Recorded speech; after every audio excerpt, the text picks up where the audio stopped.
और हैदराबाद मक्का मस्जिद, ये चारों केस उस समय की कांग्रेस की केंद्र सरकार के द्वारा एनआईए को ट्रांसफर किए गए और केवल जयपुर का मामला यहाँ की एटीएस को देने का काम सरकार के द्वारा किया गया। उस समय की कांग्रेस सरकार ने इसको एनआईए को ट्रांसफर नहीं किया। दुर्भाग्य से उस सारे मामले को लेकर के एक देश में एक नैरेटिव खड़ा किया। हम सब जानते हैं साध्वी प्रज्ञा का विषय, कर्नल पुरोहित का, संघ के वरिष्ठ कार्यकर्ता इंद्रेश कुमार जी को इम्प्लीकेट करने की कोशिश उसमें की गई थी। इस सब के बाद एक दिग्विजय सिंह जी ने जयपुर में एक नारा दिया था, भगवा आतंकवाद। आतंक का कोई रंग नहीं होता, लेकिन ये कह करके देश में एक नई बहस को खड़ा किया था कि हिंदुत्व में से आतंकवाद के विषय को खड़ा करने का प्रयास हुआ था। और इसमें क्योंकि मुजाहिदीन के ऊपर आरोप था, जो आरोपी थे वो एक वर्ग से संबंधित थे, इस मामले को एनआईए में ट्रांसफर नहीं किया। हम उसके कॉम्प्लिकेशन को देखते हैं। तो आज देखते हुए हालत ये है कि इसमें क्योंकि सरकार के द्वारा पैरवी नहीं की गई, इसके कारण से पांचों मुलजिम बरी हो गए, उनको सबका एक्विटल हुआ है। ध्यान में आता है कि इस तरह के इस पूरे केस में हाईकोर्ट में 48 कुछ तारीखें पड़ी और 48 तारीखों में से एक भी तारीख के ऊपर कोई वरिष्ठ अधिवक्ता अपीयर नहीं हुआ। राजस्थान के सबसे बड़े एडवोकेट जनरल वो एक तारीख पर नहीं गए। छोटे छोटे मामले में अभिषेक मनु सिंघवी और सुप्रीम कोर्ट के एडवोकेट्स को मोटी फीस देकर के सरकार अपीयर कराती रही है। लेकिन इस इतने गंभीर विषय में जो आतंक के नाते से बहुत ही सारे जयपुर को छलनी किया था, उस विषय को भी राजस्थान की सरकार ने किसी सीनियर एडवोकेट को इसमें साथ में जोड़ा नहीं। इस कारण से पांचों के बरी होने की बात थी और जो तथ्य माननीय उच्च न्यायालय के सामने आने चाहिए थे वो सही तरह से उन तथ्यों को नहीं रखने के कारण से इसकी परिणति इस बात की हुई है। आज एक में और चीज बढ़ती है, हम देखते हैं कि 29 मार्च को माननीय उच्च न्यायालय ने फैसला दिया। आज हम 1 महीने से अधिक, आज हम 8 तारीख को बैठे हैं, लगभग 1 महीना 9 दिन हो चुके हैं। लेकिन इसके बाद भी राजस्थान की सरकार ने इस गंभीर विषय के ऊपर जो सबको आहत करता है, अभी तक माननीय सर्वोच्च न्यायालय में एसएलपी दायर नहीं की। मुख्यमंत्री जी ने इस बारे में 3 बार बोला कि हम जाहिर कर रहे हैं, लेकिन सरकार की ढलाई इस बात से प्रकट होती है कि सरकार ने अभी तक एसएलपी दायर नहीं की। ये वही कांग्रेस पार्टी है जो अफजल गुरु के विषय को लेकर के रात को आधी रात को सुप्रीम कोर्ट का दरवाजा खड़ा करके उनके राहत की बात करती है। ये वही कांग्रेस पार्टी है जो जब बाटला हाउस काउंट होता है तो इनके ही नेता ये कहते हैं कि उस दिन सारी रात सोनिया गांधी सोई नहीं और बुरी तरह रोती रही। आज शायद इन सबको सजा होने के बाद और सुप्रीम कोर्ट में एसएलपी के बाद माननीय सर्वोच्च न्यायालय को अन्यथा निर्णय होता है तो उससे सोनिया गांधी के आंसू उनके लिए महत्वपूर्ण है। वो आंसू ना निकले, इस तरह एसएलपी भी जारी नहीं करना और एक वर्ग विशेष को संतुष्ट करने का प्रयास कांग्रेस सरकार के द्वारा किया जा रहा है। इस विषय में हमने बार बार सरकार को चेताने के लिए, जनता का आक्रोश व्यक्त करने के लिए पहले एक बड़ा धरना दिया और उसके बाद इसी विषय को लेकर के एक कैंडल लाइट का आयोजन किया था जो सांगली के हनुमान मंदिर पर गया था, आप सबकी जानकारी में। क्योंकि सरकार अभी तक ढिलाई पे है और इस घटना को 15 साल 13 तारीख को पूरे हो रहे हैं, उसकी बरसी पड़ती है। इस फैसले के बाद पहला ऐसा अवसर आता है तो भारतीय जनता पार्टी ने तय किया है उस दिन जयपुर के सभी 250 वार्डों में भारतीय जनता पार्टी इस विषय को लेकर के धरने का आयोजन करेगी और धरने के बाद हनुमान चालीसा का पाठ करते हुए धरने का समापन भारतीय जनता पार्टी करेगी। इसको और पब्लिक में जनजागरण खड़ा करने के लिए मैंने एक वीडियो अभी आपके सामने जारी करेंगे, उस वीडियो को हम रिलीज करेंगे आज आपके माध्यम से। उसका ट्विटर के ऊपर हैशटैग जिसके ऊपर हम जनता के समर्थन की बात करेंगे। एक इसी तरह एक मिस्ड कॉल जारी कर रहे हैं 8140200200। इस वीडियो में भी उसका उल्लेख है, मेरे पोस्टर्स के ऊपर उल्लेख है, जिसमें कोई भी मिस्ड टैग देकर के अपना समर्थन इस अभियान को व्यक्त कर सकता है और साथ ही स्थान स्थान पर होल्डिंग लगा करके इसका जागरण का काम भारतीय जनता पार्टी करने वाली है। मुझे इतना कहना था। एक बार वीडियो आप सबके सामने हम जारी करेंगे और होल्डिंग्स को फिर कोई प्रश्न आपके होंगे तो सुनेंगे। आपको दिख जाएगा और बीच में चाहिए क्या? लाइट बंद कर लो।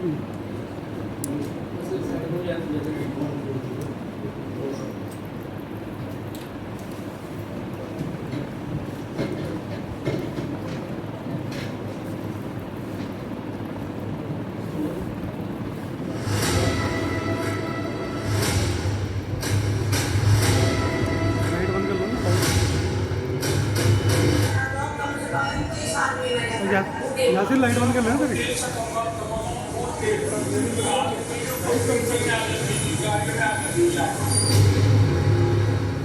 तारीख 13 मई 2008, वो काला दिन जिसकी वो खौफनाक शाम आज भी देश और राजस्थान के जहन में जिंदा है, जब आतंकियों ने जयपुर को अपना निशाना बनाया और सिलसिलेवार तरीके से लगातार एक के बाद एक शहर में 8 जगहों पर बम ब्लास्ट कर पिंक सिटी जयपुर को लहूलुहान कर दिया था। हाल ही में 29 मार्च 2023 को हाई कोर्ट ने एटीएस की चार्ज थ्योरी को गलत बताते हुए मामले के उन 4 आरोपियों को बरी कर दिया, जिन्हें 20 दिसंबर 2019 को जिला न्यायालय की स्पेशल कोर्ट ने फांसी की सजा सुनाई थी। इस ब्लास्ट में कुल 71 लोग मारे गए और 185 लोग घायल हुए। वहीं 9वें बम को पुलिस ने समय रहते बरामद कर लिया और उसे डिफ्यूज कर दिया गया था। पुलिस जांच में खुलासा हुआ कि सभी आतंकी इंडियन मुजाहिदीन नाम के आतंकी संगठन से जुड़े हुए थे। आतंकियों ने जयपुर के इन जगहों को बनाया था अपना निशाना। इन जगहों पर हुए बम धमाके 13 मई 2008 की शाम 7:20 पहला धमाका परी चौपट पर हवा महल के सामने खंदा माड़क चौक पर हुआ, जिसमें एक महिला की मौत हुई। शाम 7:25 दूसरा विस्फोट त्रिपोलिया बाजार 6 लोगों की मौत। शाम 7:30 तीसरा विस्फोट छोटी चौपट कोतवाली के साथ 2 पुलिस। शाम 7:30 छठा विस्फोट हनुमान मंदिर विस्फोट के कुछ सेकंड बाद ही जौहरी बाजार में आग, 9 लोगों की मौत। शाम 7:35 सातवां विस्फोट छोटी चौपट के पास 2 की मौत।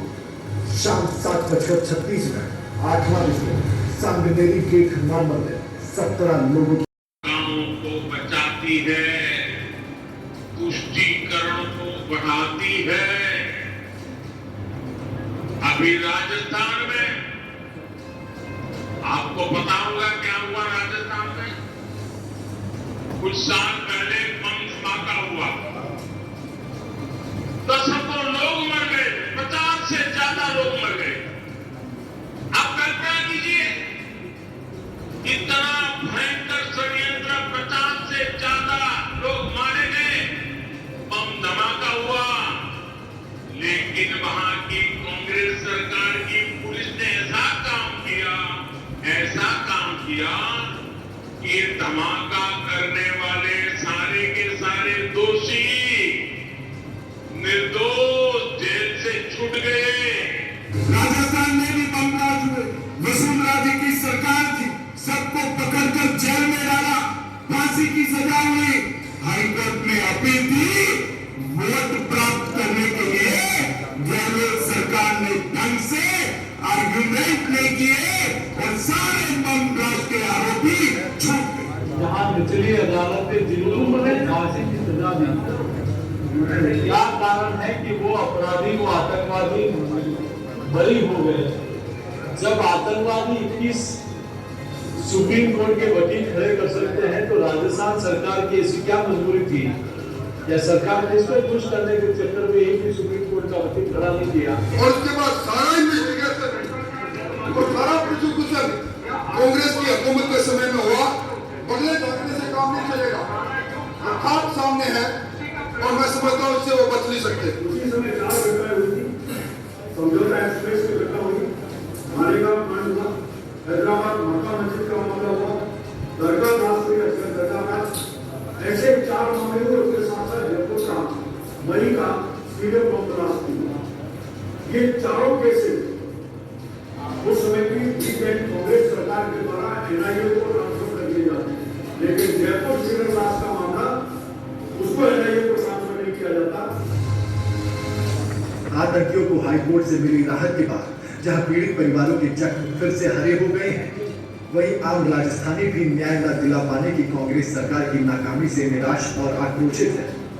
इसलिए कांग्रेस की तुष्टीकरण से परेशान जयपुर के पीड़ितों ने भाजपा द्वारा जयपुर बम ब्लास्ट के खिलाफ निकाली मशाल यात्रा में बढ़ चढ़कर हिस्सा लिया और कांग्रेस के खिलाफ जमकर अपना आक्रोश दिखाया। आम नागरिक सवाल पूछ रहा है कि आखिर क्यों सरकार ने इस मामले में लापरवाही बरती? जयपुर बम धमाके के सभी आरोपी दिल्ली में हुए बाटला हाउस एनकाउंटर में भी शामिल थे, जिनकी मौत पर सोनिया गांधी फूट फूट कर रोई थी। ऐसे में सवाल ये है, क्या कांग्रेस सरकार ने आतंकियों को मौत की सजा दिलाने की कोशिश इसलिए नहीं की कि कहीं सोनिया गांधी इन आतंकियों की मौत पर फिर से न रोती। शायद इसलिए कांग्रेस सरकार ने बम धमाके के पीड़ितों के आंसुओं को नहीं देखा, क्योंकि उसे मैडम सोनिया के आंसुओं की ज्यादा चिंता है। आरोपियों को हाईकोर्ट से मिली राहत के बाद कांग्रेस सरकार से सवाल ये है कि सरकार ने इस गंभीर मामले के लिए सुप्रीम कोर्ट के बड़े वकीलों को हायर क्यों नहीं किया? सरकार द्वारा नियुक्त एजी पैरवी के लिए खुद क्यों नहीं गए? एजी ने ऐसा किसके कहने पर किया? मामले में सरकारी वकील और इन्वेस्टिगेशन ऑफिसर में कोऑर्डिनेशन क्यों नहीं रहा? आतंकियों के पक्ष में 18 वकीलों ने पैरवी की, जबकि कांग्रेस सरकार सोती रही। क्यों? आखिर इतने महत्वपूर्ण केस की पैरवी में लापरवाही किसके कहने पर और क्यों की गई? कांग्रेस सरकार को पीड़ितों के आंसू और उनकी पीड़ा क्यों नहीं दिखी?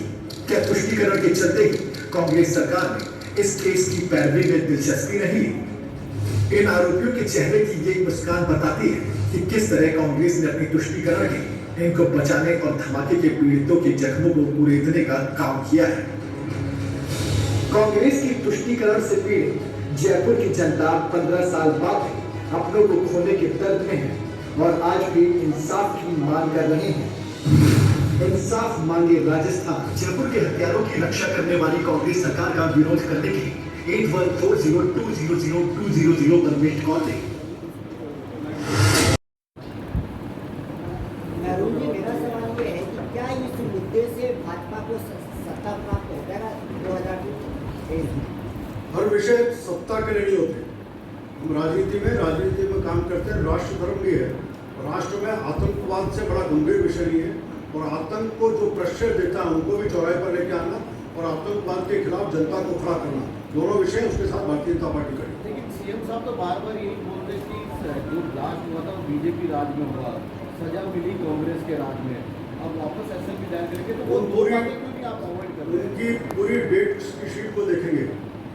निश्चित रूप से घटना 2008 में भारतीय जनता पार्टी की सरकार मई में इसका पूरा खुलासा हुआ। तो जब सितंबर में बाटला हाउस का कांड हुआ तब ये ब्रेक हुआ मामला और उसके बाद सैफ को पकड़ा, उसका सबको पकड़ने का हुआ। दिसंबर में चुनाव हुए और चुनाव के बाद तुरंत ही उसमें एटीएस को मैं दिया कि केंद्र में सरकार कांग्रेस की थी। मैंने जैसे बताया कि बाकी सब दे दिए, लेकिन जयपुर का मामला उन्होंने एनआईए को ट्रांसफर नहीं किया।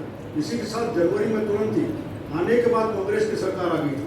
19 में इस विषय को लेकर के ट्रायल कोर्ट का फैसला आता है, इसमें फांसी की सजा होती है और ये तुरंत 2018 में भारतीय जनता पार्टी की सरकार जाने के बाद आता है। ये क्लियर है कि पूरा ट्रायल बीजेपी की सरकार के उसमें हुआ। उसमें स्पेशल एडवोकेट, उसमें एडवोकेट्स को अपॉइंट किया गया, पूरे केस को स्पेशल केस के रूप में डील करते हुए केस किया गया।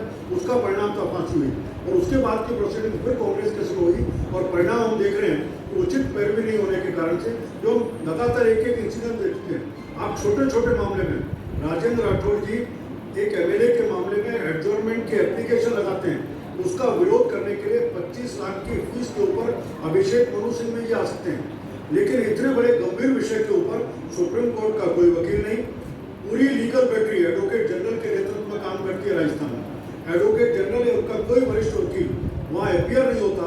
पूरी तरह से इन विषयों को नजरअंदाज करके उनके छूटने का मार्ग प्रशस्त होता है और इतिहास को भी पलटेंगे तो कांग्रेस का चरित्र एक बार नहीं बार बार देश के सामने आतंकवादियों के साथ खड़े होने का आया है। राष्ट्रीय उपाध्यक्ष और पूर्व मुख्यमंत्री वसुंधरा राजे के ऊपर अशोक गहलोत ने बड़ा बयान दिया है। इस विषय के ऊपर संगठन का क्या स्टैंड है या राज्य अपनी लड़ाई खुद ही लड़ेगी? देखिए, मुख्यमंत्री जी लगातार जो काम खुद को करना है उससे बचने का प्रयास कर रहे हैं। परसों वक्तव्य देते समय उन्होंने कहा कि कांग्रेस के विधायकों को पैसे दिए गए। पहली बात तो देश के गृह मंत्री के ऊपर उन्होंने आरोप लगाया। आरोप लगाना था तो खुद मुख्यमंत्री भी है और गृह मंत्री भी। आज मैं केवल एक्ट लेके आया हूँ जिसमें प्रिवेंशन ऑफ करप्शन एक्ट 1988, इसके सेक्शन 7A और 8 और साथ में सेक्शन 12, इन 3 को पढ़ते हैं तो जिसको जो रिश्वत दी जा रही है, जो दे रहा है वो भी दोषी है, जो जिसको दी गई वो भी दोषी है। और मुख्यमंत्री जी, क्योंकि आप मुख्यमंत्री और आपके जानकारी है और जानकारी होने के बाद भी आप कार्रवाई नहीं कर रहे, इसका अपशमन कर रहे हो, इसका अबेटमेंट कर रहे हो, इसलिए 120 के बी के नाते से आप भी उसमें कटघरे में खड़े होकर आते हो, दोषी हो। इसलिए अच्छा हो वक्तव्य देने की जगह और दोषारोपण करने के स्थान पर आपके पास सारे तथ्य हैं, आपके विधायक आपके पास हैं, ये चरित्र बार बार देखने में आता है। एक तरफ तो आप एक ही फोन टेपिंग के आधार पर 2 लोगों को गिरफ्तार करके जेल में डालते हो और उसी फोन टेपिंग में आपके जो दूसरे लोगों के फोन टेप लेते हो, एक के साथ बैठ करके चाय नाश्ता मुख्यमंत्री आवास में करते हो और दूसरे को मंत्री बनाते हो, उसकी शपथ ग्रहण कराने का काम करते हो। ये 2 चरित्र नहीं चलेंगे। आप चाहते हो कि अपने आप सेलेक्टिव रूप से किसके साथ काम करना है उसके ऊपर काम कर रहे हो, पूर्णता के साथ उसके ऊपर काम नहीं कर रहे। आप अपनी सत्ता को बचाने के लिए लगातार बार बार कोई ना कोई झूठ बोल करके जनता को बरगलाने का काम कर रहे हो। इस 2, 3, 4 साल के दौर में 2020 के बाद के कालखंड में राजस्थान की जनता ने सत्ता के संघर्ष को बहुत ही निकट के साथ देखा है। आप कब किस तरह से किसके साथ आपने समझौते किए, ये भी सामने है। अरुण जी, पर वसुंधरा जी के ऊपर आपने अभी भी कोई जवाब नहीं दिया। मैंने कहा, मैंने ओवर का केवल झूठ बोल करके भ्रम पैदा करने का काम मुख्यमंत्री जी कर रहे हैं। उनको जो काम करना है उसको काम को करें, भ्रम पैदा करने का काम नहीं करें। संगठन इसके ऊपर कोई स्टैंड क्यों नहीं ले रहा? खुद संगठन का काम है, मुख्यमंत्री जी काम है। मुख्यमंत्री जी स्वयं अपने काम को अंजाम दें। वो गृह मंत्री भी हैं, आरोप नहीं लगाएं, उसको अंजाम देने का काम करें। अरुण जी, मेरा सवाल ये था, अमित शाह जी गृह मंत्री हैं और आरोप लगा रहे हैं मुख्यमंत्री जी, तो कोई बीजेपी FIR दर्ज करवाएगी क्या ऐसे मामले में? एक बार देखते हैं लीगल रूप से क्या स्थिति बनती है, उसकी समीक्षा चल रही है और कोई समीक्षा के बाद कुछ निकलता है तो उसके ऊपर कार्रवाई करेंगे। ये कांग्रेस का तो ये भी कहना है कि भाजपा मगरमच्छ के आंसू बहा रहा है कि आतंकवादियों का छोड़ने का काम NDA की सरकार में पहले भी किया गया था। भाई लक्ष्मण जी जो जाके छोड़ के आए थे और कांग्रेस के ऊपर झूठा आरोप लगा है। उसके बाद बहुत पानी बह चुका देश में। आतंकवाद के ऊपर लगातार किस प्रकार से 14 के बाद कार्रवाई हो रही है, ये लगातार देख रहा है। बहुत कोई और प्रश्न बहुत धन्यवाद। एक पोस्टर हम जारी कर रहे हैं जो इसके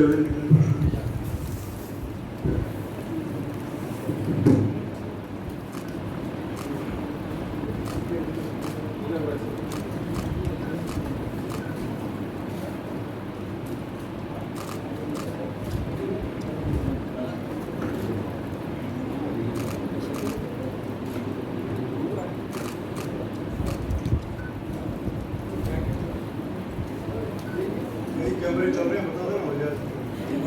हो गया सर, हो गया।